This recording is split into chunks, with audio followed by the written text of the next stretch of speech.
धन गुरु नानक।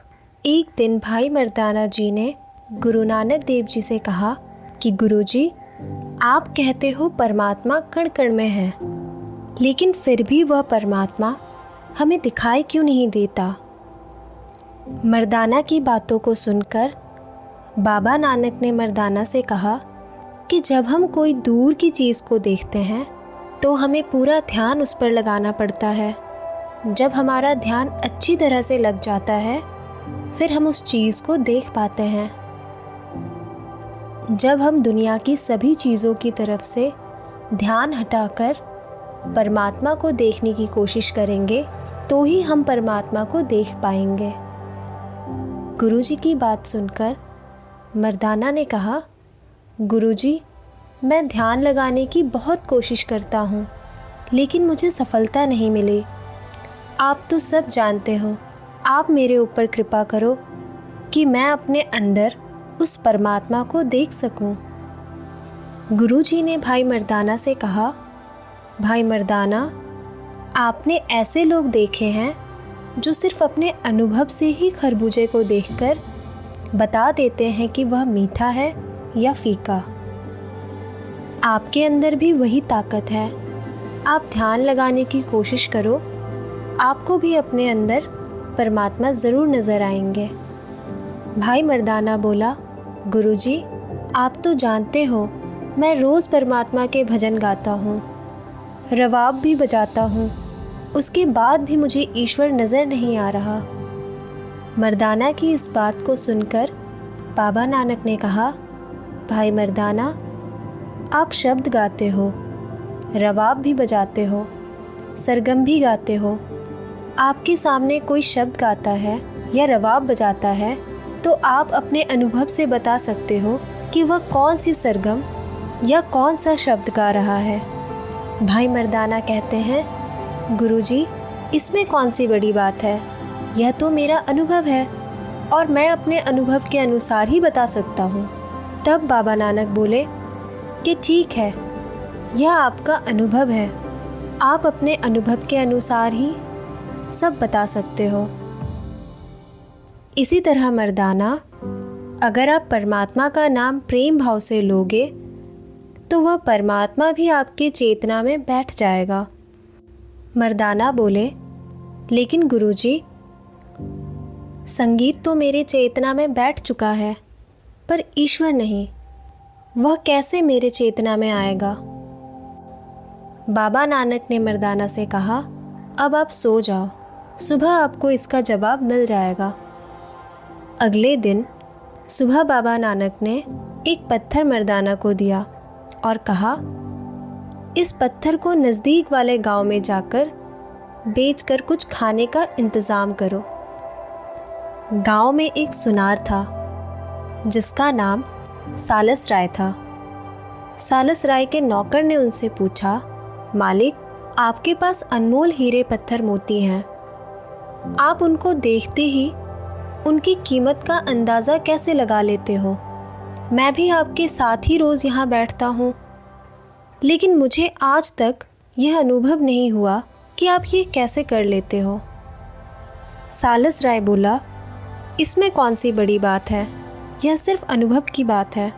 जिस दिन तुम्हें भी अनुभव हो जाएगा तुम भी इनकी कीमत देखकर ही बता दोगे, कौन सा पत्थर कीमती है, कौन सा जेवर अनमोल है। नौकर ने आगे कहा, मालिक, कोई ऐसा तरीका है जो मैं सीख सकूं कि कौन सा जेवर असली है और कौन सा नकली। मालिक ने कहा, यह कौन सी बड़ी बात है, तुम्हें बस अपना ध्यान अच्छी तरह से इसके ऊपर लगाना पड़ेगा। जितना ज़्यादा ध्यान तुम इसके ऊपर लगाओगे उतनी जल्दी ही सीख जाओगे। इतने में दूसरा नौकर आया और बोला, मालिक, एक आदमी आया है जो थोड़ा जल्दी में है, वह आपको मिलना चाहता है। मालिक ने बोला, चलो उससे मिलते हैं। सालस राय ने उनसे जाकर पूछा कि आप क्या खरीदना चाहते हो। तो वह आदमी बोला, मैं खरीदने नहीं, कुछ बेचने आया हूँ। मैं इसको बेचकर अपने और अपने गुरुजी के लिए भोजन का प्रबंध करना चाहता हूँ। मालिक बोला, दिखाओ कि आप क्या बेचना चाहते हो। भाई मर्दाना ने जैसे ही गुरुजी का दिया हुआ पत्थर सालोस राय को दिखाया, वह हैरान हो गया और बोला, हे ईश्वर, आपका धन्यवाद। यह कहकर उसने 100 रुपये निकालकर भाई मर्दाना को दिए और कहा, यह पत्थर भी आप वापस ले जाओ।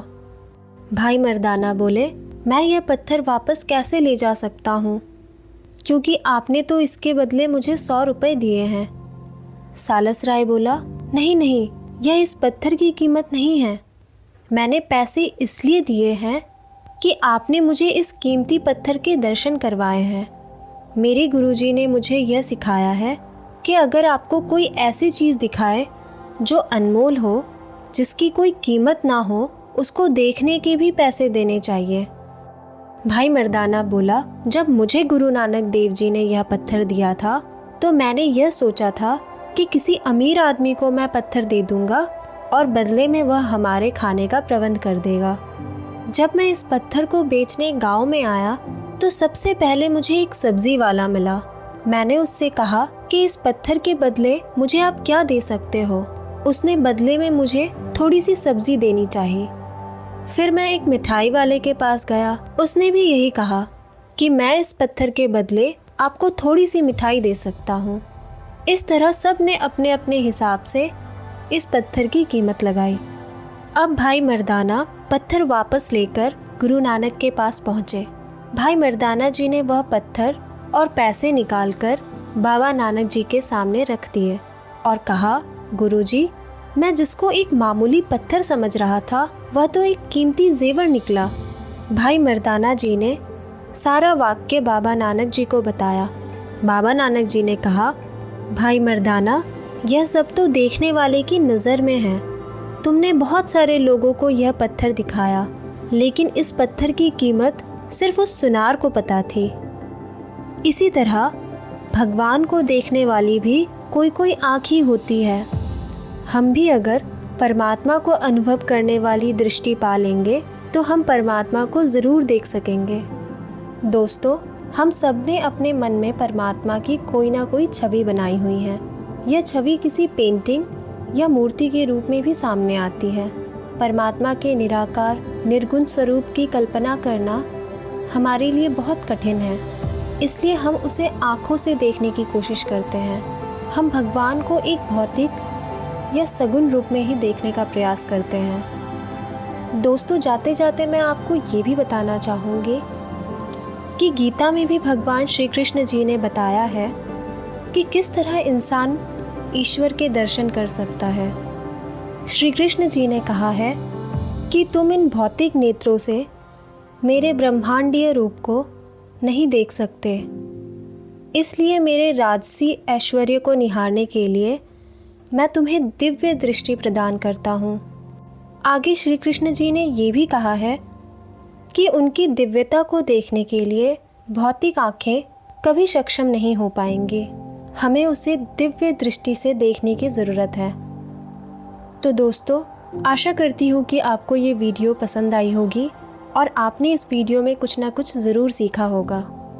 आप सभी के लिए आगे भी मैं इस तरह की कंटेंट लेकर आते रहूँगी, तो मेरे इस वीडियो को लाइक एंड शेयर एंड मेरे चैनल को सब्सक्राइब करना ना भूलें।